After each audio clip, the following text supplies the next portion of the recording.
bildiyimiz kimi son 10 gecədə bir gecə var, Qədir gecəsi adlanır.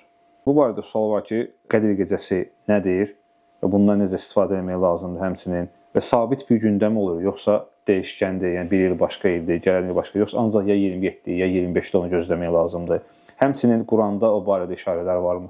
Elhamdülillah. Yəni Qədir gecəsi təbii ki, Qurandan gəlib. Hətta surə var bu adla. İnna ənzəlnahu fi leylətil qadr. Biz Quranı Qədir gecəsi nazil etdik. Və başqa bir ayədə buyurur ki, İnna ənzəlnahu fi leylətin mübarəkə. Biz onu mübarək gecədə nazil etdik. Qədir gecəsi Peyğəmbər sallallahu əleyhi və səlləm bizə bildirir, o tək gecədir. O gecə 1000 aydan əfsəldir, necə Qədir surəsində də bəyan olunub və başqa əlamətlər də vardır ki, o gecə mələklər nazil olur və hətta ruh, yəni Cəbrail də nazil olur. Cəbrail elə belə nazil olmurdu. Peyğəmbərlərə gəlirdi. Lakin o gecənin fəzilətinə baxın ki, o mələk də nazil olur.